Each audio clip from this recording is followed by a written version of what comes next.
Does he look like that age? He looks like somebody who's fresh graduate, maybe a resident. What's his secret for his youthful look? Because he's a doctor. Dr. Prasad has so many accomplishments. It'll make anyone wonder how he manages his professional career, his legislative effort, I'll get into that in a second, and all the volunteer effort. God bless him.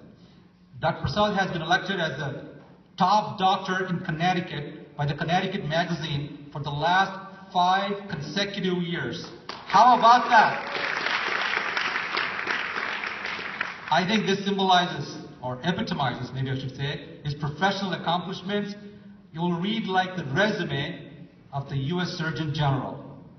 How about that, guys? He's also, Dr. Prasad, that is, the first Indian American to serve in the state legislature of the state of Connecticut, and his legislative accomplishments. Okay, thank you. Yeah, let's go with that. Yes, let's go with that. He's the ranking member of the Public Health Committee, serves on the Education and Finance Committee. It's no wonder he has so many recognitions, including one from, do you remember, Governor Jody Rell. As I was saying, he is committed to so many volunteer activities. I'll just keep it a very brief list.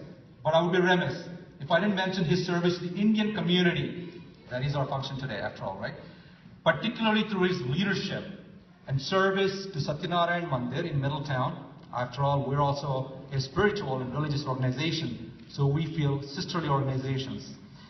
And he's been the voice of reason, and they're always looking for him. He's sought after by all the local organizations in Connecticut. Now I'd like to conclude by saying, you know the saying, behind every successful man, there's a woman. And it is Kala Prasad, who is in her own right a very accomplished musician. Some of you probably know that. She's a professional musician with numerous solo and group performances. She continues to teach music, and she dedicates her volunteer hours to Satyanarayan Mandir. We're delighted to have this great couple tonight with us. And please welcome Dr. Prasad Srinivasan on the stage. Good evening. Thank you, Venkat, for that very warm introduction. It is a privilege for me, it's an honor for me to be here this evening with all of you at this fundraiser. When you look back, all of us, as I see in the audience, most of us grew back in home in India, having come here. And for us, back in India, religion was a way of life. It was not taught in a very formal way. We just went with the flow, found out what was happening in our homes, in our communities. And that is how most of us grew up. But having come here, crossed the 10,000 miles and come here, it is important for us to establish our roots. It is important for us to make sure our children, and for Kala and me, our grandchildren as well, understand what we are all about, understand our roots, our deep religious beliefs. And so for us, it was one way of learning, but that way of learning will not necessarily be the way to learn here in our new home in the United States. And so for us to have these temples in Connecticut as a source, of going there and seeing what all we know, we grew up with, but for our children and for our grandchildren, to see what happens in our homes. And then, of course, their minds will always ask, how come this and how come that? Why this and why that? And therefore, it is important, it is critical, as you all know, that we need to have the Bala Vihars. That's the foundation, that's the basis by which we are able to inculcate in our children and future generations about our religious beliefs, our religious values. A simple case in point, the kids get asked, our kids I'm sure get asked all the time, how come you in the Hindu faith have so many gods? And they have to have an answer. They need to know. They cannot say, oh, today is this and tomorrow's that and the day after that is this. We have to come up with an answer for them. And that is what education, that is what the Bal Vihars are all about. I was very fortunate to be involved with our temple in Middletown right pretty much from its inception. And you remember having the Bal Vihars at the temple as well, the Sunday school as we used to call it. But that was not convenient for the entire state, for the children across the state to come. And so it gives great joy to see that across the state, whether it be in Rocky Hill or Newington, whether it be in Fairfield or in Orange, we have these various centers, spiritual centers, seat of education, where our children can learn, where our children know our deep roots. Some time back, I'm sure you're all very familiar, we heard this very disturbing comment made by one of the Indian American policy makers. The comment made was, once we have crossed and come to this country, we need to forget where we all came from and accept what happens in this country.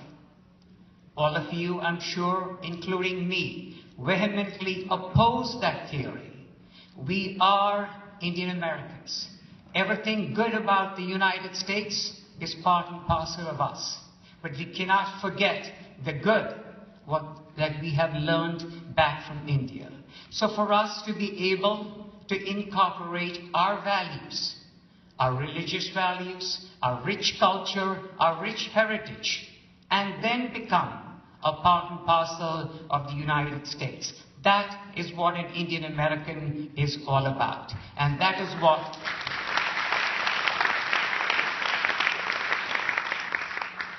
thank you. And that is what we do here, for example, in the Chinmaya Center of Learning.